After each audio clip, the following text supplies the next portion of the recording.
acadêmicos, senhora acadêmica, Ana Maria Machado não está? Hã? Senhora primeira secretária Ana Maria Machado, cadê ela? Criadora deste ciclo. Aos amigos da academia que nos prestigiam com sua presença e com a sua participação pela internet.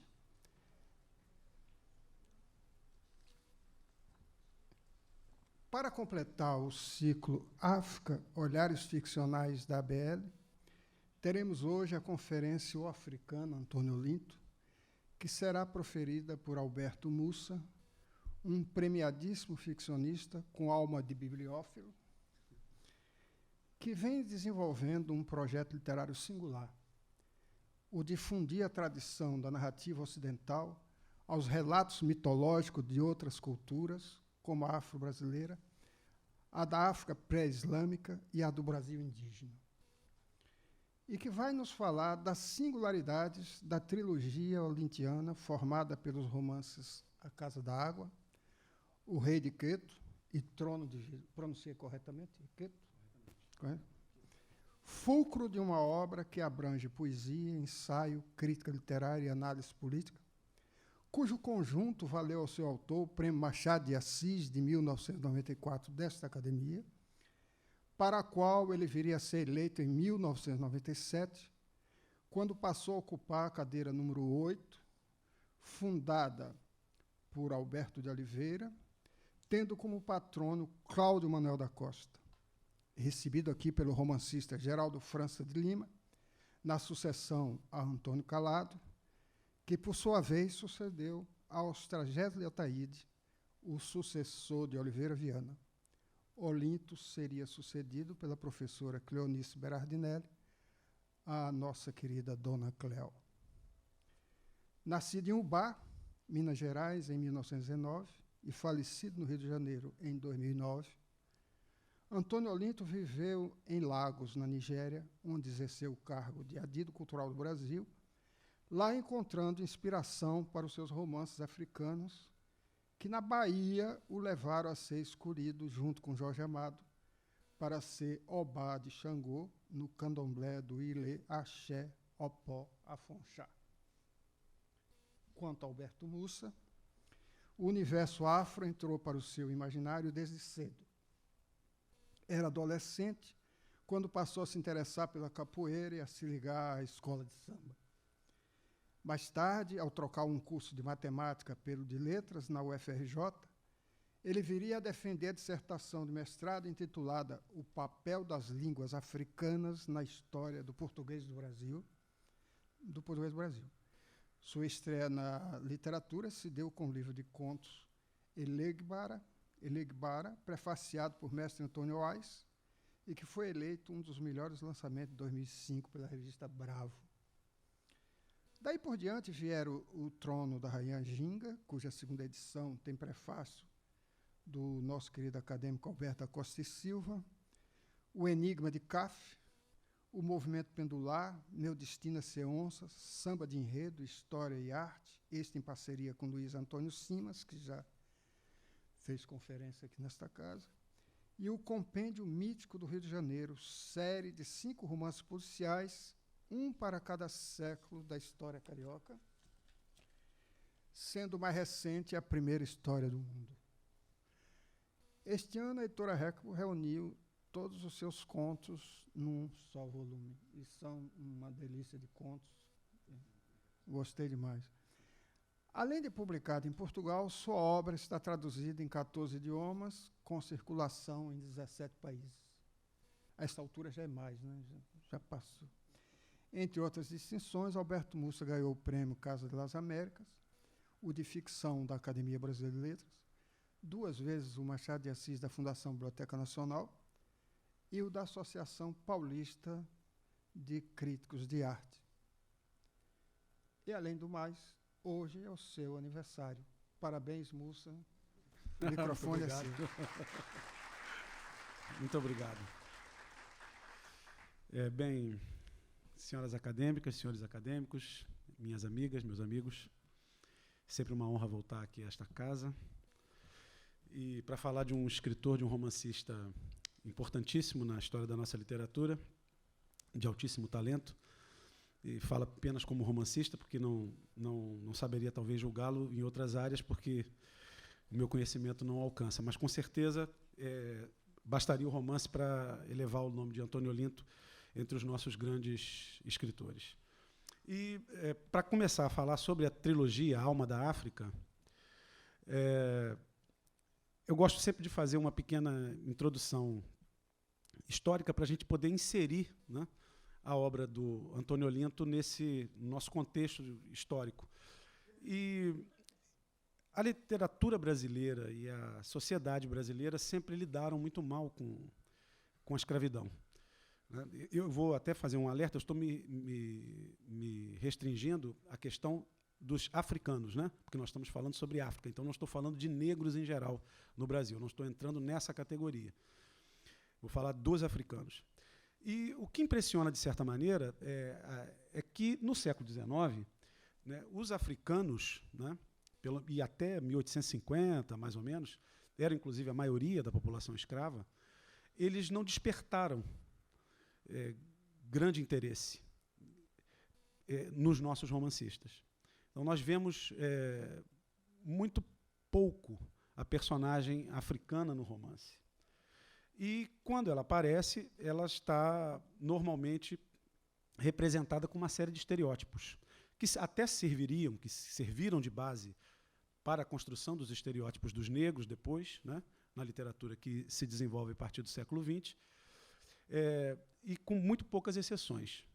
Então, nós temos, por exemplo, uma das coisas que... E os escravos estavam nas casas, né, dos autores, estavam nas ruas. Então, quase que... É estranho, é quase que inexplicável a falta do interesse pela personagem africana na nossa ficção. Trato também especificamente do romance. E existe um paralelo que eu acho que já até cheguei a fazer aqui mesmo. Se a gente considerar a personagem indígena, né, o Basílio da Gama, 1769, no Uruguai, ele já traça, né, esse índio que entra no poema dele já com um caráter nobre. Ele já tem sentimentos que são equivalentes aos sentimentos das personagens brancas, das personagens europeias. E isso no século XVIII, 1769. E nós só vamos ter um tratamento equivalente de uma personagem africana no poema, se não me engano, na Cachoeira de Paulo Afonso do Castro Alves, que foi um poema publicado póstumamente, 1870 e pouco, mas que Castro Alves morrendo em 1871, foi escrito mais ou menos 100 anos depois. Então foi necessário um século para que a personagem africana recebesse um tratamento literário equivalente, né, ao das personagens brancas. E isso já, de certa forma, baliza um pouco o problema, né, que a nossa literatura enfrentou nesse princípio. Bom, o africano sempre foi representado, é feio, né? O africano é feio, ele cheira mal, ele vive em lugares imundos, ele tem uma sexualidade bestial, as mulheres, particularmente, são lascivas excessivamente. O africano, quando ele, por não ter inteligência, ou ele se comporta no chamado estereótipo do pai João, né? Ele é servil, ou então ele será... Normalmente os feiticeiros são representados assim, ou então ele será um malévolo, né? Todo o seu conhecimento é aplicado para o mal. Então, sobre essa base, a gente vai lembrar, eu fiz uma lista aqui rápida, né? Vítimas Algozes não é exatamente um romance, é um conjunto de novelas do Macedo, que é um livro interessante porque é um livro abolicionista, né? E representa os negros justamente como maus, porque a condição escrava é uma condição antinatural. É um escritor que merece muito ser revisto ainda, né? É só lembrado pelos romances sentimentais, mas a obra dele é mais rica. Mas temos, por exemplo, estereótipos que reproduzem no Tuné, Visconde de Tuné, a Mocidade de Trajano, o Tronco do Ipê, do Alencar, Tio do Alencar, a Escravizaura, do Bernardo Guimarães, a Carne, do Júlio Ribeiro, o Bom Crioulo, do Caminha, apesar de ser um romance escrito depois da abolição, mas a personagem do Amaro é um africano. Existe logo no início essa referência explícita a ele ser um africano. O Rei Negro, do Coelho Neto. A representação, por exemplo, das religiões africanas, né, no Macunaíma, do Mário de Andrade. E nós temos poucas exceções em que essas personagens africanas aparecem com um grau maior de complexidade. A grande pioneira é a Maria Firmina dos Reis, com o romance Úrsula, né, que é tido como o primeiro romance abolicionista brasileiro. Nós temos a vertente que trata dos palmares, então que os escravos africanos são tratados como heróis. Há um livro que eu não conheço, procuro, é uma lacuna na minha coleção de literatura brasileira, que é Os Palmares, do Apolinário Porto Alegre. Eu não tenho esse livro, não li, mas o título já nos mostra do que se trata. Temos o Malês, a Insurreição das Senzalas, do Pedro Calmon, o Gangazumba, do João Felício dos Santos. Mas nesses ainda a gente observa um tratamento muito estereotipado, principalmente no que se refere às práticas culturais, né? Então toda a dança, a música é sempre bárbara, é sempre selvagem, bestial, né? E nós, só talvez com o Jubiabá do Jorge Amado, posso estar errando a cronologia, mas é que a mitologia e o pensamento africanos vão ganhar um status diferente, né? E vindo até recentemente. A trilogia, então, do Antônio Olinto... sim, isso é um outro detalhe. Nós não temos África propriamente dita, né? Nós temos uma África indireta pela presença da personagem africana. Mas a África mesmo, e no romance, não existe, né? Ela não despertou o interesse como espaço romanesco. Então, quando o Antônio Olinto entra, em 1969, com A Casa da Água, nós temos uma série de pioneirismos, né, nesse momento. Primeiro, porque a África entra como cenário no romance, uma África complexa, uma África verdadeira, testemunhada por ele, né? Nós temos um tema muito raro na ficção, talvez na ficção do mundo todo, mas particularmente na nossa é um tema raro, que é o tema da emigração. Né? Talvez um dos primeiros romances, se não o primeiro, em que os brasileiros saem do Brasil e vão viver, né, a sua aventura fora do país. Né? A gente já tinha um ou outro romance de imigrantes, mas de emigrantes não. Nós temos também uma coisa extremamente surpreendente, que é a influência temática, porque até aquele momento, apesar de ter circulado notícias a respeito da existência de comunidades de brasileiros na África, né, que eram ex-escravos, ou até libertos, e até talvez muito possivelmente mais libertos até do que ex-escravos, que já começaram a voltar para a África.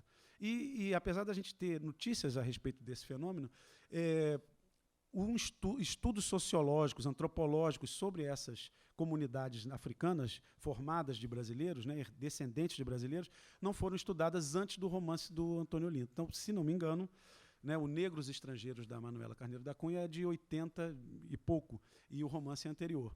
De certa forma, Antônio Olinto introduziu também uma questão interessante para a nossa história, que é essa presença dos africanos na África, né? E até indiretamente influenciou um desfile de escola de samba clássico hoje, que é muito apreciado, com um belo samba, que é o Agudais, da Unidos da Tijuca, 2003, aliás, desculpe, 80 e pouco é o livro da Manuela Carneiro da Cunha.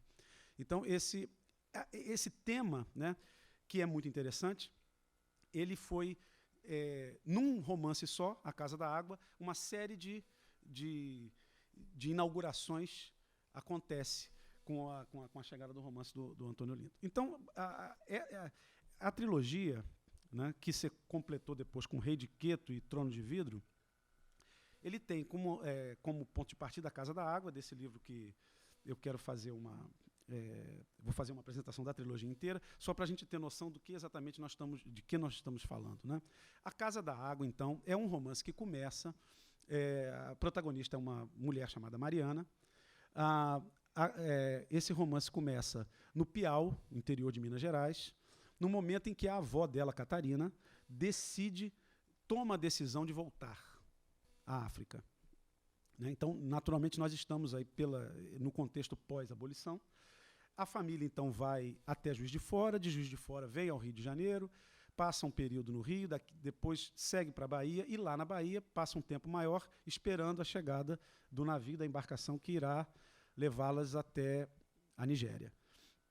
Então temos a travessia do navio, então, toda a história de Mariana, que ainda é uma jovenzinha, né, uma menina, e toda a travessia do Atlântico até a chegada dela lá. Essa é a primeira parte do romance, que se chama propriamente, eu acho que é A Viagem, até eu anotei aqui, exatamente, A Viagem.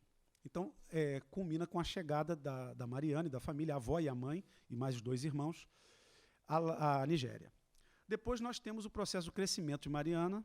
Mariana vai se casar, ela começa a conhecer os rapazes da comunidade brasileira, um deles se interessa por ela, ela se casa, e aí começa a despontar essa personagem fenomenal, espetacular da Mariana, porque ela começa, né, a crescer, não só do ponto de vista econômico, ela tem a ideia, então, de fazer a Casa da Água. Casa da Água essa que que existiu, não sei se existe ainda, possivelmente talvez existe, né, Alberto? O acadêmico Alberto da Costa Silva está confirmando agora que a Casa da Água existe ainda. E eu vou tocar nesse ponto um pouco mais adiante, mas é curioso porque ela, pelas informações que eu tenho, ela foi fundada por um ex-escravo, um ex-liberto, emigrado do Brasil, né, para a Nigéria também. Mas era um homem que criou a Casa da Água. E o objetivo da Casa da Água era justamente, era um poço que foi cavado para vender água naquela localidade, porque a água, na época em que ela chegou lá, a água potável vinha de outro lugar. Era uma água mais cara, porque era necessário o transporte. E ela então teve a ideia de fazer um poço, né? Fez o poço com sucesso e passou a vender água e começou a enriquecer, começou a entrar em outros ramos de negócio, abriu lojas em várias cidades. De Lagos ela sai para outras capitais, inclusive de outros países. Existe um país imaginário na ficção do Antônio Olinto, que é Zorei, em homenagem à Dona Zora, né? E ela vai se espalhando, digamos assim, né?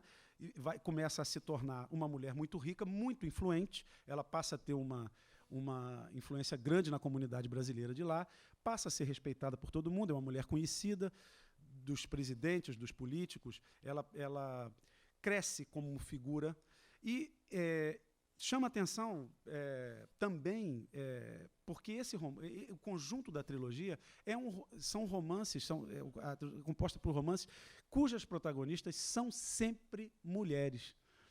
E a percepção que o leitor tem é muito forte, é muito verdadeira, né, dos sentimentos daquelas mulheres nas posições em que elas se encontram ali. Então, eu acho esse já um dos pontos altos do livro. Uma outra questão interessante também, que se pode destacar, é que na literatura brasileira, uma literatura que não previu leitores negros, eu acho, é muito comum, mesmo nos grandes romancistas, né? Não se trata nem de uma crítica no sentido, digamos, mais contundente da palavra, mas é interessante porque a gente repara que na ficção o negro é sempre, e o africano também, por consequência, a figura marcada. Ele tem que ser apontado como negro, como mulato, em todos os romances. Porque o que se pressupõe, o elemento neutro, o elemento universal, é o branco. Então, é comum se encontrar, por exemplo, num romance qualquer, né? Então, o doutor fulano chegou ao escritório e cumprimentou a Dona Maria, a mulata. Então, sempre num aposto, sempre se designa. E daqui a pouco, às vezes, né, ou encontrou o seu Luiz, que era o contínuo, o seu Luiz, o preto, que era o contínuo, e depois esse seu Luiz, até o nome desaparece, aí vira só o preto. Então mandou o preto fazer um jogo do bicho, mandou o preto buscar o café, ou a mulata foi. Então, na literatura brasileira, mesmo nos grandes romancistas, a gente percebe que ela tem uma orientação, né? É como se o leitor esperado, o leitor ideal, não é negro, né? A personagem tem que ser marcada, né? E aí nós temos no romance A Casa da Água um procedimento completamente diferente e inovador nesse aspecto, porque as personagens, é óbvio que a gente, pelo contexto, né, o leitor, pelo contexto, né, pela própria desenrolada narrativa, ele percebe que se tratam de negros, percebe que se tratam de escravos. Mas isso não é necessariamente dito como um aposto. Então, é um romance que começa já também na sua própria abordagem, sem a menor necessidade, sem a menor vontade de ter que qualificar as personagens pela cor. E isso, quando é importante, é percebido pelo próprio contexto, mas isso não é dito claramente, né? Então, isso é um ponto também muito interessante. A narrativa toda, né, que é feita num curso linear, tem um ritmo envolvente, né, um ritmo muito oral, muito oral, e quando eu uso essa palavra, não estou usando ela no sentido estrito, não.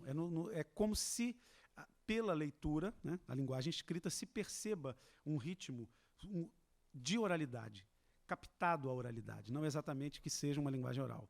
Mas é interessante que os parágrafos são longos, né? Todas as frases são separadas por vírgulas. Você, por exemplo, a primeira página da Casa da Água, você vai encontrar a primeira vírgula, praticamente a primeira página inteira tem 2 pontos, né? Então nós temos... E o processo é uma narrativa linear, mas ela é totalmente permeada ou por lembranças, por memória, ou por fatos laterais, adjacentes à cena principal, que são introduzidos nesse intercurso da narrativa linear. Então, a trilogia, ela toda composta com essa mesma técnica, e que dá uma vivacidade imensa. Então, isso é uma das características, não sei se é especificamente original ou não, mas não é todo escritor que consegue, né, escrever romances longos, como o Antônio Olinto escreveu, com um ritmo assim que não se perde, que se lê da primeira página ao final sem se perder. Isso eu acho um feito bem especial. Bom, então, a Casa da Água, concluindo só para ambientar. Então, ela chega, faz a Casa da Água, ela cresce como comerciante, passa a ter, inclusive, lojas em várias cidades da África, tem correspondentes no Brasil. E um dos filhos dela, que ela faz questão de que nasça justamente nesse país Zorei, nesse país ficcional, ele chega à presidência do país, né? E isso também é baseado num fato histórico do Togo, se não me engano, numa família dos Olímpio, se não me engano. Silvano. Um deles foi, inclusive, representante primeiro do país na Assembleia colonial lá, e depois, com a independência, se tornou o primeiro presidente e foi assassinado. E é isso que acontece com a personagem do Sebastião Silva, que é o filho da Mariana, que morre. Então, A Casa da Água, esse primeiro volume da trilogia, ele termina com a morte do filho da Mariana, do Sebastião Silva, num episódio que é inspirado nesse fato real. Nós temos O Rei de Queto, que eu vou falar depois, porque ele é um romance que foge a essa linearidade da história da Mariana. No terceiro volume, Trono de Vidro, nós temos como protagonista a neta da Mariana, que tem o mesmo nome. E um nome iorubá, Ilufemi, que, se a minha tradução não está errada, parece que significa o povo me ama. Foi o que eu consegui aproximadamente interpretar. Mas faz todo sentido, como a gente vai ver. Então, a Mariana Ilufemi, a neta da Mariana, que veio do Brasil, ela encontra o país depois da morte do pai, né? É o pai dela que morre, Sebastião Silva. É até um paralelismo interessante, porque se fala em sebastianismo, porque é a tentativa de restaurar, né, de colocar de algumas pessoas no país, de colocar a Mariana Ilufemi como presidente da República do Zorei. E, bom, e o romance, então, esse é o romance mais político do Antônio Olinto. Ele é todo praticamente feito de reflexões sobre os problemas africanos, sobre a questão da colonização, sobre a descolonização, os dilemas das governanças dos países. Então, toda a questão política da África contemporânea que ele conheceu está posta ali. E ela conversa com os amigos, ela primeiro quer se encontrar com o ditador, existe uma suspeita de que ele mesmo tenha mandado matar o pai, mas ela acaba conseguindo, através dessas alianças e do convencimento, da capacidade que ela tem de falar, conseguindo criar as eleições. E, no final, o ciclo desse romance se fecha com um atentado em que ela é alvejada. E o romance acaba assim. O Rei de Queto, que, para mim, apesar é até difícil, porque, normalmente, obra-prima é sempre um livro só, né? Então, cada autor tem a sua obra-prima. Eu acho que, talvez, do Antônio Olinto seja A Casa da Água o que o senso comum, que a maioria das pessoas considera como obra-prima. Mas, na minha opinião, esse papel é o do romance, o segundo romance, O Rei de Queto. O Rei de Queto, ele foge da sequência da família, da linhagem da Mariana, né, desse povo que veio imigrado do Brasil. Ele é centrado na personagem da Bionã, que é uma vendedora de inhames do mercado de uma cidade exatamente em Queto, ela é de lá, e cujo desejo é que seu filho seja um rei, porque ela pertence a uma das famílias reais e teria, o filho dela, a possibilidade, teórica pelo menos, de se tornar o rei de Queto. Isso num contexto, né, da modernização da África, já das independências, a África vem se modernizando, quando esses poderes locais e tradicionais já perderam quase que todo o sentido. Muitos dos próprios africanos contemporâneos já não acreditavam mais naquilo, não davam importância, inclusive o marido dela, o Ademola. Ela tem, e isso aqui é o ponto importante para a gente gravar, porque eu vou voltar a ele depois, a história toda se passa em 5 dias. Ela começa no mercado de Queto, no dia dedicado, porque são 4 dias na semana Yorubá. Então, ela começa no primeiro dia, dedicado a Ifá e Exu. Vai a um outro mercado, no segundo dia, dedicado a Ogum, no terceiro dia, dedicado a Xangô, Oxalá, e depois volta no 5º dia. Então, são 5 dias em que ela vai aos mercados para vender a sua mercadoria, lembra, conversa com amigos. Todo romance é também feito naquela estrutura e naquele estilo de que os fatos lineares que são narrados são sempre entrecortados com a lembrança ou com as situações periféricas, mas que acabam interferindo dentro do tecido narrativo. E eu acho que nesse romance, então, o esplendor dessa forma de narrar, acho que atinge o auge. Mas o importante da história para a gente gravar e ter como lembrança é que ela teve o primeiro filho chamado Adeniran. Esse Adeniran significa coroa, tem descendência, né? Muito significativo o nome do filho. Esse primeiro filho, Adeniran, morre. Ela, Bionã, significa que nasceu na estrada. E ela nasceu efetivamente na estrada, como o nome mesmo diz, próxima a um baobá, né? Uma árvore típica da África. O filho dela, Adeniran, esse primeiro filho, foi enterrado nesse lugar onde ela nasceu. E ela vai chegar ao fim do romance, tendo o marido dela, ela anda afastada do marido, mas tem um desejo tal de ser mãe do rei de Queto, do futuro rei de Queto, que ela acaba se reencontrando com o marido e ela concebe, então, o segundo, Adeniran, no mesmo lugar, onde ela nasceu e onde enterrou o primeiro. Isso tem... Essa estrutura, eu vou falar depois um pouquinho mais, ela tem significações importantíssimas para... ela tem uma simbologia fundamental nas culturas africanas em geral e particularmente na cultura iorubá, que é a cultura em que o Antônio Olinto ficcionaliza aqui, né? Antônio, estou muito... Não, o tempo já está curto? Tá bom. Não, tá bom.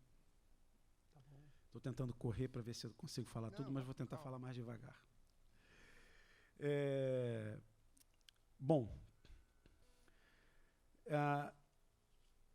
o que começa a chamar, então, uma certa atenção é que, nesses dias dos mercados, né, nós temos os dias que são dedicados, e isso é colocado explicitamente no romance, então ele começa, né, cada parte do livro, o livro dividido em 5 partes.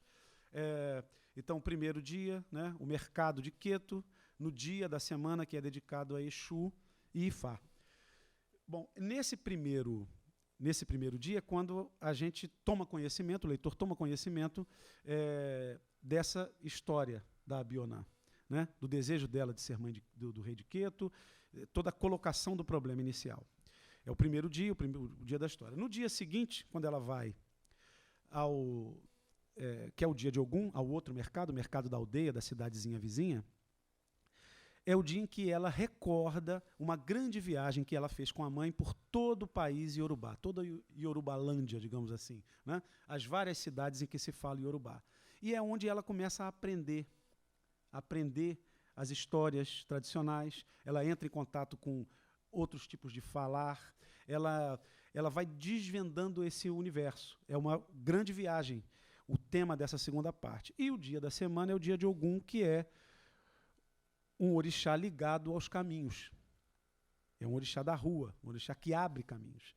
Então, a simbologia temática, isso é uma coisa que eu vou depois enfatizar, a simbologia do dia da semana em que ocorre, né, o centro da narrativa, tem relação direta com aquele orixá que é homenageado no dia da semana iorubá. Assim acontece também na terceira parte, no mercado em que ela vai no mercado de uma outra cidadezinha, o Pometá, se não me engano, e é o dia da semana, é o dia de Xangô. Nesse dia é o dia em que o domina a narrativa, são as conversas que ela tem com o escultor Vitor Ajawi, que conversa sobre a Europa, sobre a África, sobre a diferença, toda a questão política da colonização, descolonização. Tem uma cena interessante que logo do início do livro, se não me engano, em que essas vendedoras do mercado estão muito aflitas porque elas fazem um comércio tradicional, né, cada um com a sua mercadoria tradicional,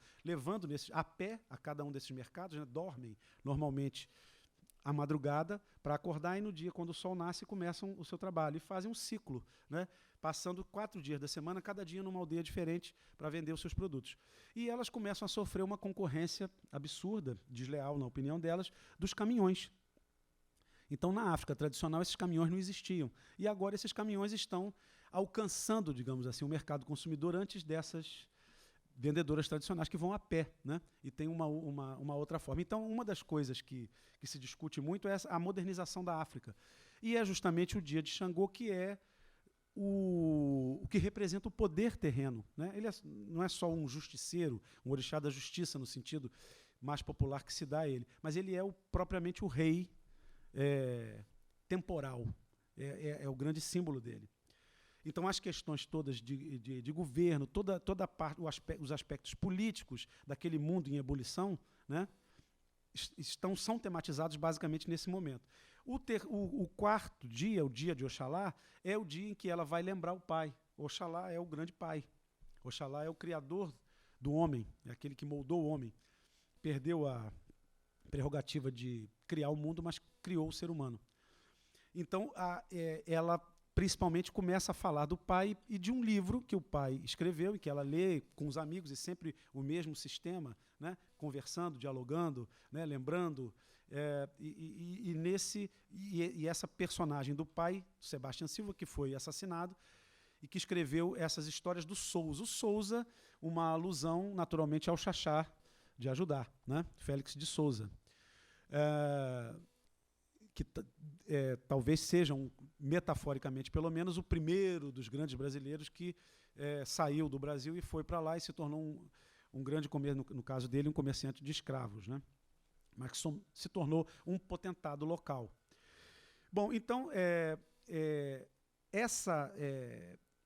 não me parece, quando leio e já reli algumas vezes esse romance, que seja gratuita essa atribuição dos dias da semana e a ênfase temática que o Antônio Olinto dá a cada núcleo desse, porque existe uma associação muito clara, metafórica, simbólica, com esses orixás que dominam. E isso vem a ser um dos pontos que eu ainda quero falar depois. Desculpe só se eu estou antecipando, só porque senão é tanta coisa que não dá para voltar toda hora.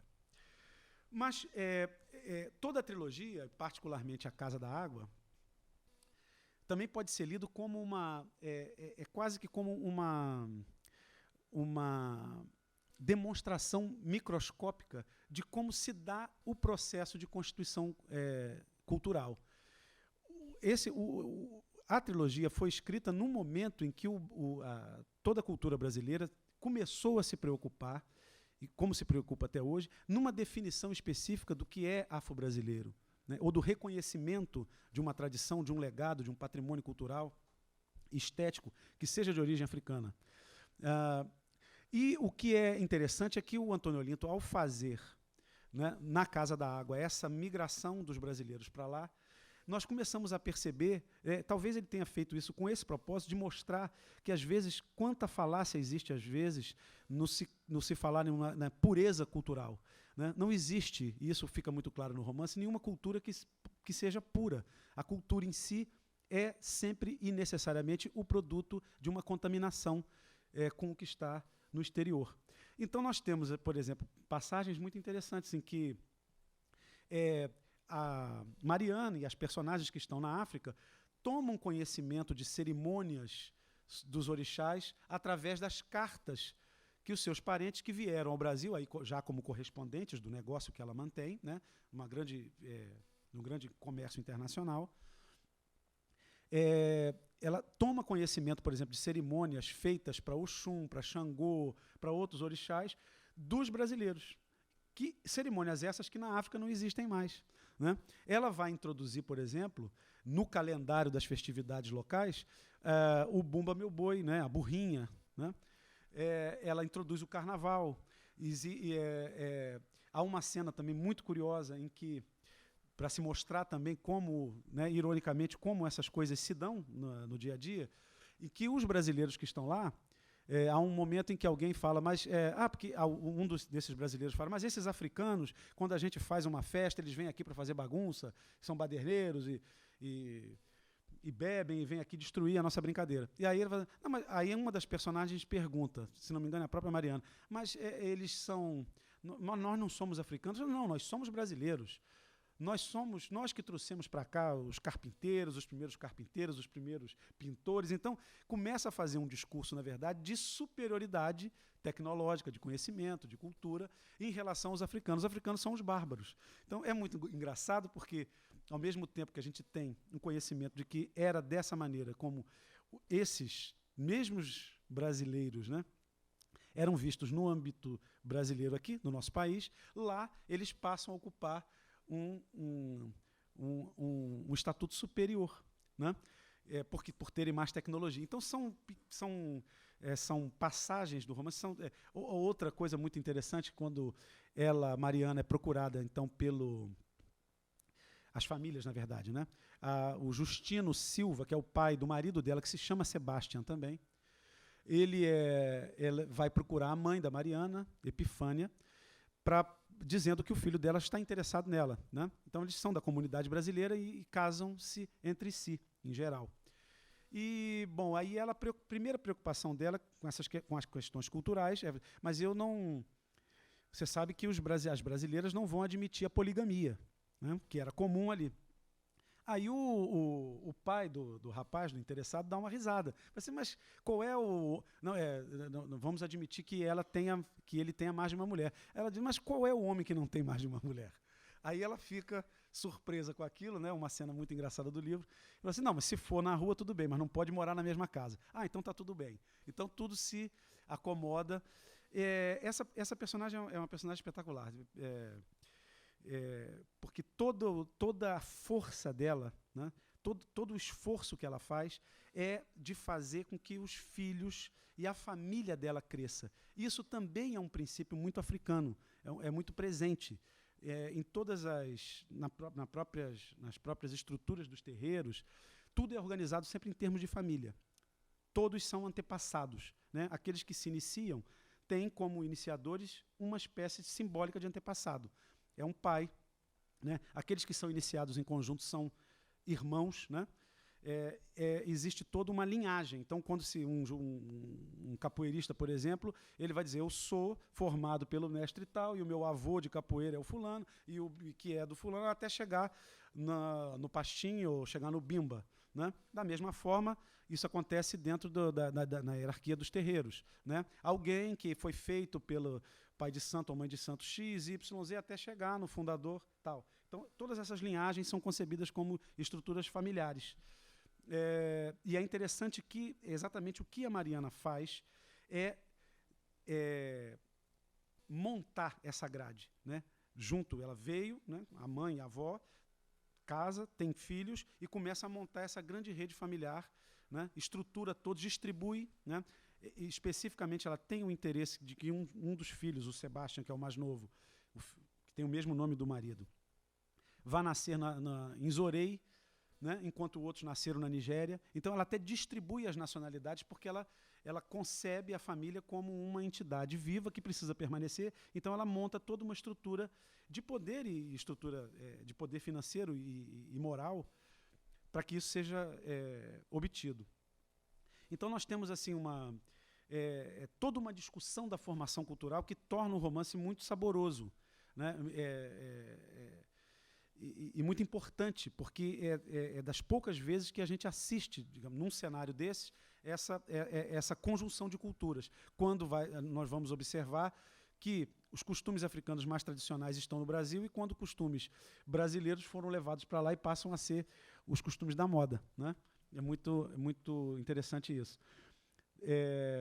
Uma outra questão, e essa também está presente na Casa da Água, está presente em toda a trilogia, mas é mais forte no Trono de Vidro, é a questão dos conflitos, descolonização, colonização, nacionalismos africanos, constituição dos países. Nós temos também um paralelo interessante, porque apesar de serem fenômenos diferentes, né, mas são paralelos, pelo menos, né? Então, nós temos todo o pensamento desse líder que é assassinado, o filho da Mariana, Sebastião Silva, pai da Mariana e Lufemi, que faz uma série, escreve um livro também, que são os pensamentos dele, são os pensamentos do presidente, em que ele coloca todas as questões, todos os dilemas, todos os problemas, todos os conflitos que ele observa da questão política africana. Então nós podemos ver também na trilogia, mas principalmente no último volume dela, do Trono de Vidro, uma reflexão bastante forte, bastante pertinente sobre todos os problemas que a África passava nesse período. E passa, de certa forma, até hoje. Então, no romance Trono de Vidro, você tem a Mariana tentando fazer uma eleição democrática, ela mesmo uma espécie de pré-candidata à presidência, enfrentando um ditador que ela suspeita, que se ouve dizer, que não sabe exatamente, que é o próprio mandante da morte do pai, apesar dele ter executado os assassinos, mas é uma figura dúbia, né? E depois há um golpe em que um general toma o poder, e é durante esse golpe que ela consegue, também através de todos os apoios que ela tem, com jornalistas estrangeiros, franceses, ingleses, etc., consegue obter as eleições e depois vem a sofrer o tal atentado.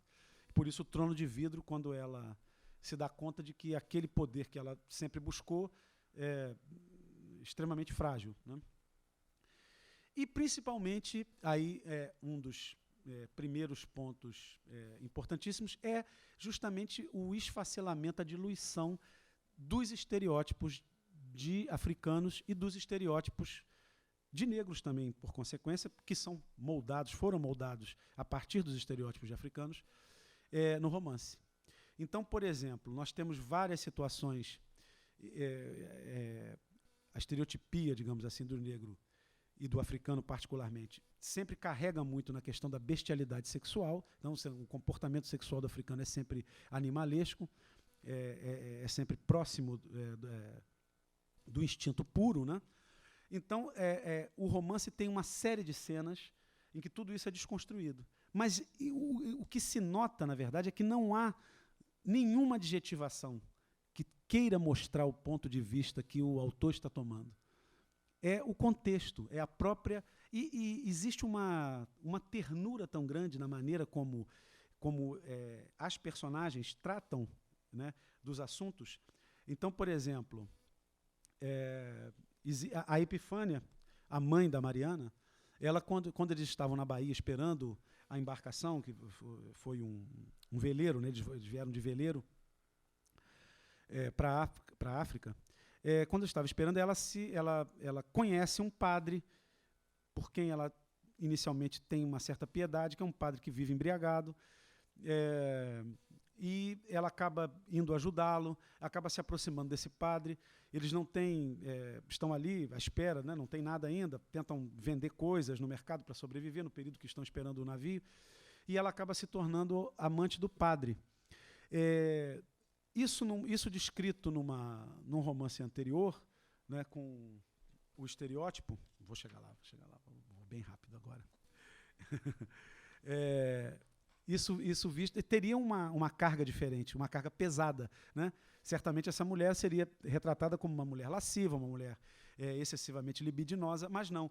Toda aquela relação dela com o padre ocorre muito naturalmente, sem nenhuma adjetivação, sem nenhuma qualificação moral, né? E isso é que torna esse romance grande, vai mostrando a humanidade das pessoas, porque essa cena poderia também se passar entre brancos, né? Ela se passa, por acaso, com uma mulher negra, com uma mulher africana, mas ela poderia se passar da mesma forma como nós podemos ver em outras situações. Então, nós temos o caso, por exemplo, esse muito até sintomático do filho dela, Joseph, que tem uma relação com um outro rapaz, um inglês chamado Adolf. Ela começa desesperadamente para tentar demovê-lo dessa relação. E o inglês, que digamos assim, a quem ela procura, abandone meu filho, por favor, deixe meu filho em paz, você está prejudicando ele, etc, etc. Ele tem uma certa ironia, uma certa arrogância, ele não aceita, de certa forma, aquela interferência, até o momento em que aí vem o argumento, ela chega e diz assim, mas você nunca vai poder dar um filho ao meu filho. Quer dizer, a preocupação dela não era a questão moral, a preocupação dela era aquela formação familiar. Todo o esforço que ela faz, e a gente observa isso na trilogia inteira, é em função dessa armadura, dessa estrutura de família. E quando ela lança esse argumento, o rapaz realmente ele então começa a se afastar e vem a se suicidar. E aí é o momento em que ela entra, né, num grande dilema existencial por ter indiretamente provocado a morte do namorado do filho, né? E que depois o Joseph acaba se casando com uma outra moça também da comunidade, acaba tendo filhos, etc. Ela toca em pontos, por exemplo, delicadíssimos das culturas africanas, que é o caso da excisão clitoriana, né? Mas isso também sem nenhuma carga de julgamento moral, nem ou de propaganda ideológica. Tudo isso muito naturalmente dentro dessas idas e vindas que o romance oferece. Mas, outros estereótipos, como, por exemplo, da estupidez, pela própria personagem Mariana. Ela é uma mulher asseada, ela é uma mulher rica, uma mulher inteligente, uma mulher que ascendeu socialmente, né? As descrições, por exemplo, de cerimônias que sejam relativas aos cultos afro-brasileiros também não têm a carga negativa desses outros romances. Então, nós temos aí toda uma desconstrução de um passado literário, quase que de certas convenções literárias no tratamento de personagens africanos. Mas o que, de certa forma, eu vou ter que fazer uma certa abreviação, o que mais impacta justamente porque quando, por exemplo, a gente consegue se perceber isso em pequenos detalhes, quando a troca do protagonismo, por exemplo, na história da Casa da Água. A Casa da Água verdadeira tinha sido fundada por um homem. No romance, propositadamente, ela é fundada pela personagem feminina, Mariana. Nós temos aí a posição dela. Todas as personagens masculinas do livro são, de certa forma, dependentes, ou economicamente ou afetivamente, da personagem Mariana. Então, o marido, por exemplo, ela critica o marido porque ele insiste sempre em ser empregado. E ela quer que ele seja comerciante como ela, ajude-a naquele processo de estabelecimento comercial das lojas naquele trabalho. E aquele trabalho dará a eles, a família toda, a independência que os empregos na mão, principalmente dos colonizadores, não dará. E esse homem é mais frágil do que ela, né? Ele acaba morrendo também. Então, todo esse resgate é um resgate das figuras que, no Brasil, essas figuras femininas nas comunidades africanas e afro-brasileiras representam. Então, basta lembrar, por exemplo, as escolas de samba, elas têm uma ala das baianas. Essa ala das baianas não pontua, ela não conta para nenhum tipo de de classificação das agremiações, mas ela é obrigatória. Nenhuma escola pode desfilar sem as alas das baianas. Por quê? São as baianas aquelas que, pelo menos mitologicamente, no imaginário dos sambistas, são as fundadoras das comunidades de samba. São aquelas tias baianas que vieram, como a tia Ciata, etc., etc., e que começaram a criar as festas, associaram o samba ao carnaval, os desfiles, né, transferiram principalmente os desfiles que eram feitos normalmente no Dia de Reis para a época do Carnaval, e elas passaram a ser, do ponto de vista simbólico, como as fundadoras dessas casas, né, dessas agremiações, simbolicamente são. O comando, por exemplo, dos terreiros de candomblé é um comando feminino, né? A fundação deles, o estabelecimento deles sempre esteve na mão de mulheres. Então, as grandes fundadoras de todas as linhagens de terreiros do Brasil são mulheres. Todos os pais de santos que surgiram depois, mas eles têm uma origem sempre em mulheres. E eu digo isso porque, na verdade, a personagem da Mariana ela é calcada sobre uma personagem importantíssima, um orixá importantíssimo, uma orixá, se for possível dizer assim, que é Oxum. Então, a Mariana, todos os atributos que ela tem no livro são os atributos de Oxum. Por exemplo, ela faz a viagem no navio, né, ainda mocinha, e no momento em que ela chega em Lagos, ela menstrua. Né? A menstruação é um atributo da orixá Oxum. Né? Ela enriquece, a riqueza também, pelo menos popularmente, atribuída a Oxum. Ela funda a Casa da Água. A água é um elemento de Oxum, fundamental. Ela tem uma ascendência sobre os homens, que é também um elemento de Oxum, e um mito importante que da mitologia iorubá é justamente Oxalá, que é o principal orixá, o Orixalá, né, o grande orixá, o criador do gênero humano, que está acima de todos. Ele, em determinado momento, ele tem Oxum como uma das suas, digamos, serviçais do palácio. E gosta muito dela. A inveja, então, das outras fazem com que ela sente num banquinho com uma cola, e no momento em que ela tem que se levantar para reverenciar o grande orixá, ela se fere, e nesse momento ela sangra, né? Dando origem, então, mítica à menstruação nesse momento. Ela sangra.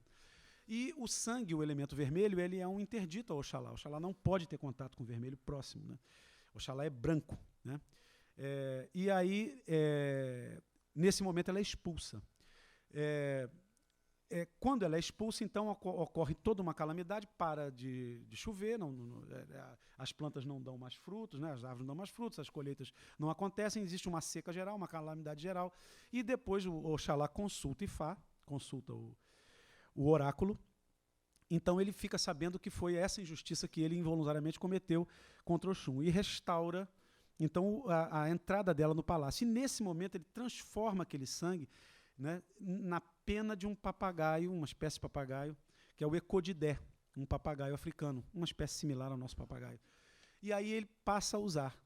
O que era um grande tabu, né, a proximidade com a cor vermelha, passa a ser, então, um distintivo do grande orixá, do Oxalá, do criador do homem, uma reverência ao poder da fecundação feminina. E é exatamente sobre esse fundo que e todos os símbolos, e aí são muitos, né? E seria inútil tentar levantar todos os exemplos, todos os símbolos que o romance articula são símbolos que são tirados desse fundamento da similaridade e da aproximação do orixá Oxum com a Mariana, a protagonista.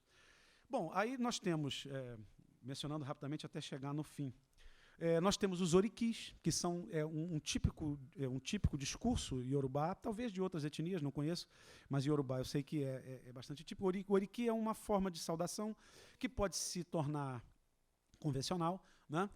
Então, os orixás, por exemplo, possuem oriquis, pelos quais são reconhecidos. Né? Então, quando se diz Ogum, aquele que tendo água em casa se banha com sangue. Né? Isso é uma fórmula que talvez tenha sido usada uma vez e depois vai se repetir. Então, o Antônio Olinto ele introduz, né, em vários momentos, a personagem Mariana e outras personagens fazem oriquis, porque também você né? Um homem comum ele pode pronunciar durante a vida um oriki, que é uma invocação. É como se fosse alguma coisa, alguma situação. E em várias ocasiões ele introduz isso no discurso. É um outro elemento que africaniza a trilogia, né? E a conjunção dos romances. Outra coisa importante, outro dado, elemento importante, a noção de que o nome está relacionado ao destino da pessoa. Na concepção de pessoa iorubá, o destino é um elemento fundamental, porque o espírito, ele, antes de vir à Terra, ele escolhe o destino dele. Isso está no conjunto mítico. Então, no momento em que ele recebe o nome, essa nominação é uma revelação indireta daquele destino que ele escolheu. Todas as personagens do livro têm nomes que traduzem a sua função romanesca. Então, Ilufemi é aquela que o povo ama, o povo me ama. O Adeniran, a coroa, tem descendência, justamente porque existia um momento lá em que essa descendência da coroa estava ameaçada. O nome até os nomes portugueses, Sebastian, por exemplo, é um nome que no romance é um nome que atrai morte. Os dois personagens, o marido e o filho da Mariana, morrem prematuramente, morrem antes da hora, antes de realizarem o seu destino. A Mariana, tanto a mãe, tanto a avó quanto a Mariana Ilufemi, são as mulheres que vão vencer, são essas mulheres que são feitas à feição de Oxum. São aquelas que vão liderar, são aquelas que vão ter proeminência acima, inclusive, dos homens.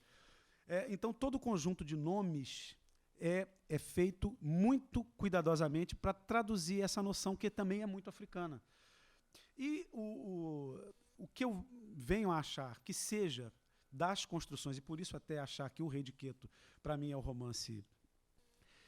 primeiro porque ele está, né, no meio de duas narrativas que são lineares, mas ele não está nessa linearidade. A personagem é uma amiga, né, da Mariana Ilufemi, a Bionã. Ela conversa com ela naquele mesmo processo que eu já me referi. Mas o romance tem uma circularidade impressionante. Ele começa num dia dedicado a Exu e dedicado a Ifá. Exu é um personagem controverso porque recebeu uma série de associações ao demônio, etc., etc., mas é uma figura, como orixá, extremamente complexa, porque ele representa, entre outras coisas, o tempo circular. Existe um oriki, né, uma saudação que se faz a Exu, que é muito citada às vezes, porque é sensacional. Matou um pássaro ontem com a pedra que atirou hoje. Então, ele é a representatividade de uma circularidade temporal. Não é o tempo linear, é um tempo circular, um tempo eterno. Ele é o propiciador de todas as potências, né? Sem Exu, nada se realiza. Então, a concepção é um pouco abstrata, e não vou tentar discorrer sobre isso aqui, que não teria lugar nem tempo para isso, mas, de certa forma, fica a informação de que ele remete a uma circularidade. Essa mesma circularidade é a circularidade de Ifá, que são homenageados no mesmo dia, e que são entidades que têm uma relação muito estreita. O Ifá, ele é o senhor do oráculo, né? Ele conhece todos os destinos. Ele conhece esses destinos porque ele viveu todos eles. Na concepção iorubá e em outras etnias africanas, os destinos possíveis estão contidos em 256 capítulos que possuem, por sua vez, 256 vezes 256 histórias. Todos os destinos humanos estão ali. Nós, quando vamos nascer, escolhemos um deles, escolhemos um Odu, um desses 256 signos, e passamos a ter todo esse destino definido. Nós podemos escolher algumas coisas no nosso Odu, mas nunca podemos viver coisas que pertencem a outros destinos, porque nós não escolhemos esses destinos. E Ifá viveu todos eles. Ele reencarnou em todas as histórias dos 256 Odus, etc., etc., etc. Então, o Ifá, na verdade, é um oráculo que não prevê o futuro. Ele prevê o passado. Exatamente como Exu também joga pedra hoje para matar um pássaro ontem. O oráculo de Ifá também é um oráculo, é um deus, um orixá, se pode dizer esse nome, que prevê o passado. E exatamente a história da Bionã, a busca dela, né, é para restaurar um ciclo, né, de um filho que nasceu morto, ela que nasceu naquele lugar, que enterrou um filho no mesmo lugar e concebeu o filho junto com seu marido naquele mesmo lugar. A cena final desse romance é um espetáculo, é uma coisa emocionantíssima. Eu sempre me emociono com isso porque é uma cena belíssima, que é justamente a cena dela com o marido naquele mesmo local. Então, todo o romance é articulado em forma de círculo. Todo o processo. Aí sim, aí vem todo aquilo que eu já mencionei antes. Todo o processo narrativo, né, da história linear, mas que vai fazendo paralelos, então vai lembrando. Toda a estrutura da trilogia, e principalmente o Rei de Queto, ele é composto dentro dessa geometria, vamos dizer assim. Mas o importante disso não é só a forma, é porque é uma forma que introduz no romance pela primeira vez semânticas, simbolismos, metáforas, ideias que são africanas, que são iorubás.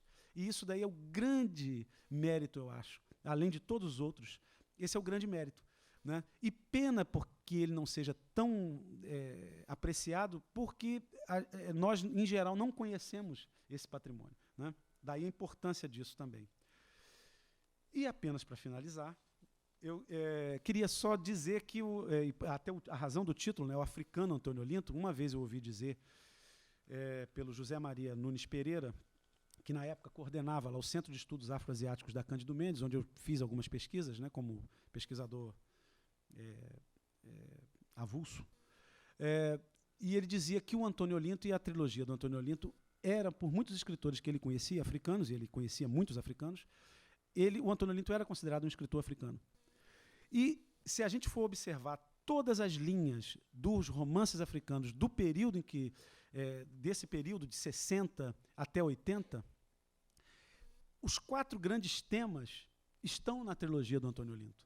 Então, ou é o romance, e são a essência dos romances da África, desse período, ou é o romance dos conflitos culturais, daquelas pessoas, dos africanos que se formaram na sua cultura tradicional, enfrentando os desafios e o choque com a cultura do mundo contemporâneo, ou são os romances das guerras da independência e da afirmação das nações, ou é o romance social, propriamente dito, né? Ou é o romance, deixa eu me ver aqui, porque agora preciso da cola, o romance especificamente que trata da África tradicional. Não só do seu conflito com o mundo contemporâneo, mas que trata especificamente da África tradicional. Essa é até uma linhagem menos fecunda, digamos assim, ou menos produtiva, mas que também existiu nesse período.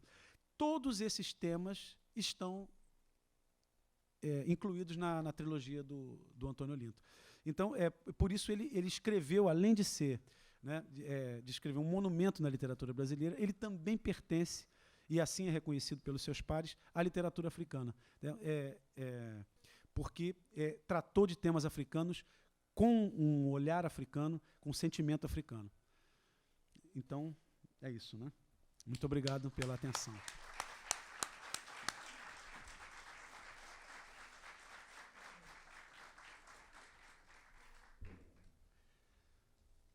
Meus amigos, tivemos aqui uma verdadeira aula sobre uma trilogia que não é fácil, não se poderia esperar que você esgotasse o assunto em 50 minutos, ou 55 minutos, mas quase fez isso.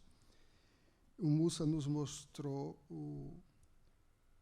o grande mérito do Antônio Olinto, que foi ir além do mérito literário. Quer dizer, que está muito presente na sua fala, esse mérito literário, da construção desses romances, dessa trilogia, mas você mostra o quão mais abrangente há um universo por trás disso aí e o quanto de novidade isso trazia para a própria literatura brasileira. E enquanto você falava, fazia um painel problematizando a posição dos romancistas anteriores a ele na questão africana, e você falava que, coincidentemente, havia toda uma formação cultural no Brasil, né, que se insurgia contra os estereótipos em torno dessa visão do africano, né?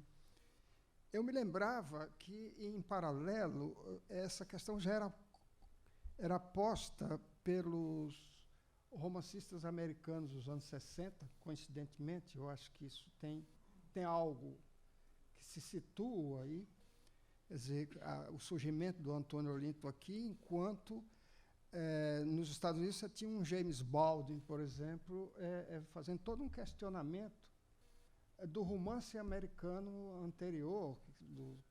Você lembrou aí o Pai João, lá tinha o Pai Tomás, né, sabe, que o Baldwin, nos seus ensaios, era um romancista muito forte, e um ensaísta muito participativo.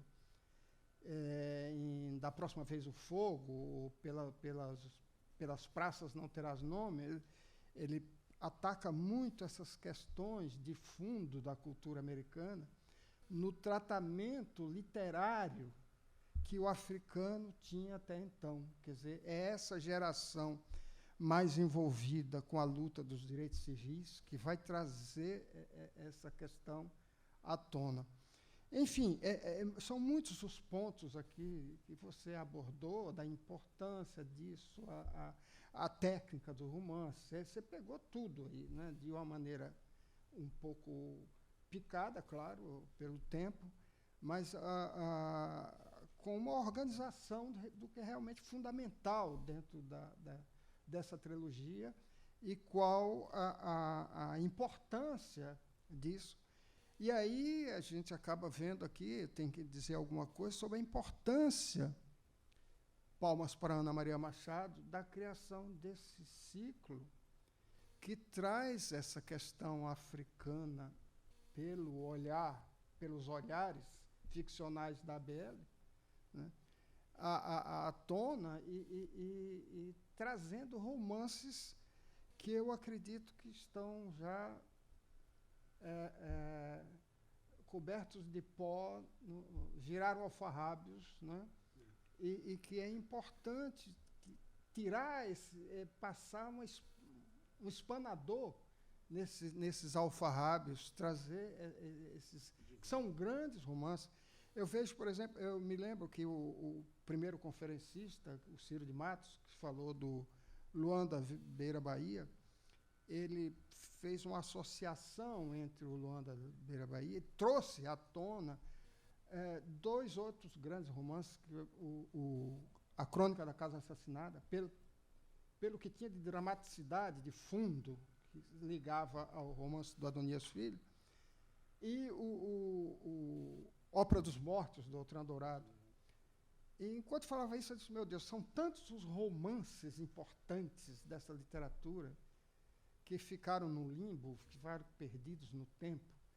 E é muito importante que isso seja trazido para a contemporaneidade, e o que eu acho fantástico é ver um escritor contemporaníssimo como você, tão mergulhado, fazendo esse resgate desses textos absolutamente fundamentais para a nossa compreensão do desenvolvimento da nossa própria literatura, né, de como ela vai se corrigindo rumos, né, no seu desenvolvimento histórico, né. Eu queria lembrar aqui que segunda-feira passada foi o Antônio Carlos Ataíde, que está ali, eu me esqueci de agradecer a ele, que me lembrou que terça-feira passada foi o aniversário de Machado de Assis. E muito obrigado, Ataíde. Queria fazer um agradecimento, além da Ana Maria Machado, ao Luizinho, o pessoal da nossa biblioteca aqui, que me municiou o tempo todo, como sempre faz, né? A todos os acadêmicos que estão aqui, a todos os que compareceram, e lembrar que a academia não pode parar.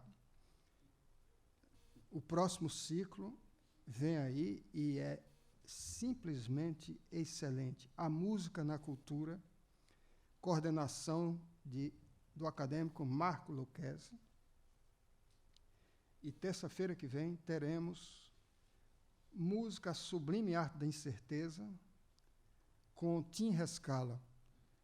Depois, no dia 12, teremos a Encruzilhada do Violão na Trajetória de Villa-Lobos, por Turibos Santos, alguém que trata o violão na intimidade, né? Música e Corpo, Trilhas para a Dança, com o José Miguel Wisnik, dia 19 de julho. E dia 26 de julho, o Sanfona Brasileira, de Gonzagão a Dominguinhos. O conferencista é Kiko Horta. E lembrar também que quinta-feira agora, não percam, teremos o Seminário Brasil Brasis, às 17h30 de sempre. O tema é Jornalismo Hoje, Carreira e Mercado. A coordenação é do nosso presidente Domício Proença Filho. E os participantes são o acadêmico Cícero Sandrone, a jornalista e escritora Ana Ruda Calado e Nilo Dante. Muito obrigado a todos.